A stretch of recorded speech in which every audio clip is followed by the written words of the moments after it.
All right, everyone, settle in. Seal the room.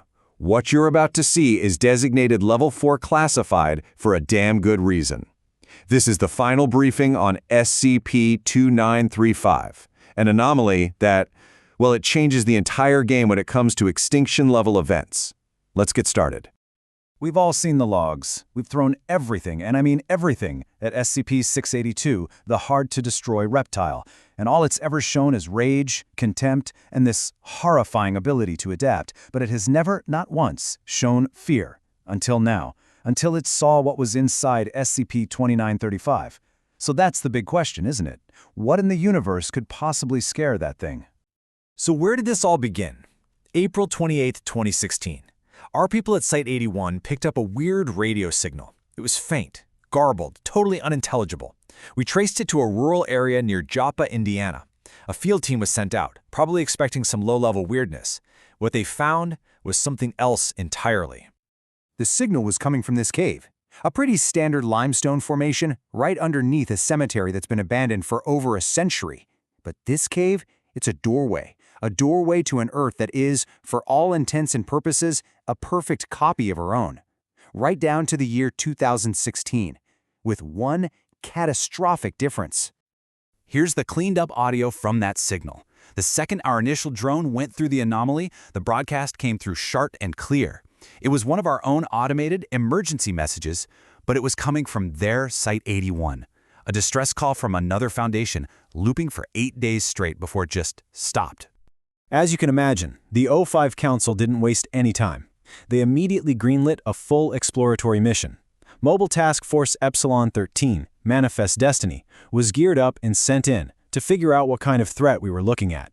The logs they sent back, they're pretty grim. The whole operation happened in 4 phases. First was Gauntlet, which was basically just dipping a toe in the water. Then Overland, when they pushed towards their version of Site-81. 19 was a long-haul trek to their biggest facility.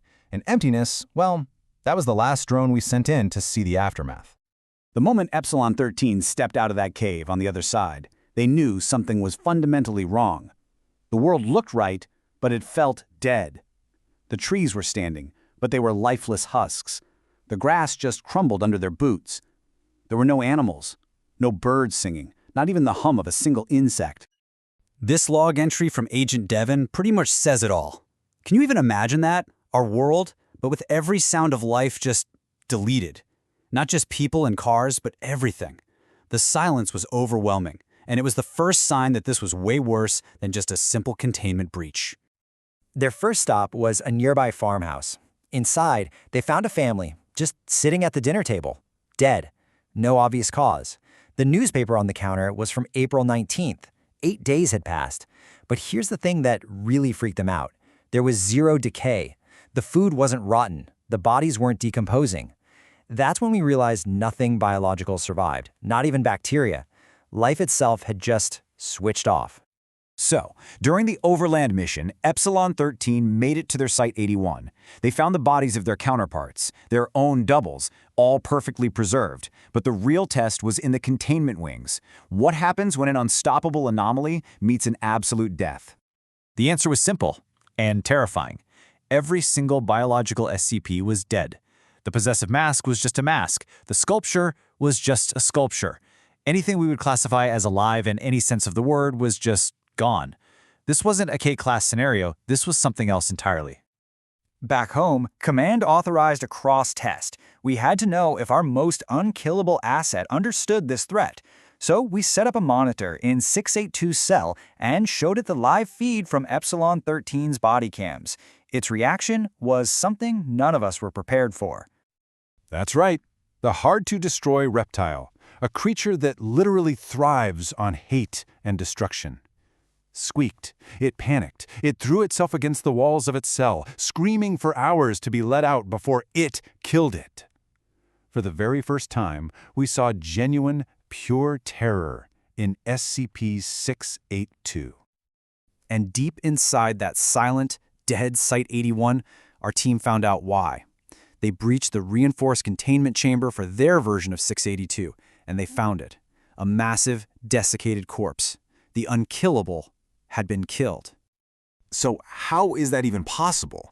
How do you kill that thing and everything else?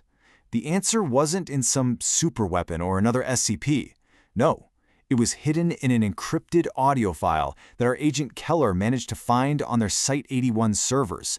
A last message left by someone who finally figured it out. The log was from their reality's version of Agent Keller. He described finding a cave, just like our team did. He went into a world that was already dead, and when he came back to his own world to file his report, he brought something back with him. He realized in that moment he wasn't an explorer. He was a vector. And this is how his log ended. A message left for whoever came after him. The alternate Keller took his own life. But unlike everything else in that world, his body actually decomposed. He died after the event. And our team, they heard that final line and the blood ran cold. By walking through that cave, they had just become the next carriers. And that's when we understood the real mechanism here. SCP-2935 isn't a place, it's a contagion. It weaponizes the concept of death. A living person from an alive reality enters a dead one. When they go home, they act like an anchor, and they pull the absolute death state of that universe back with them. Instantly, it's a one-way trip that kills your entire universe. Faced with this cosmic horror, our Agent Keller and the rest of Epsilon-13 knew what they had to do.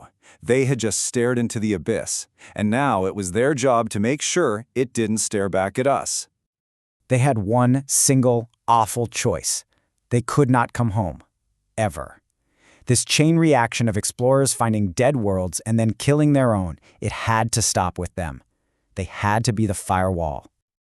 Before they made their final move, Keller sent one last drone back with all of their data. This was his final message to us. It wasn't a request, it was an order. A plea for us to save our reality by condemning his team to theirs. They made their way to the alternate Site-19.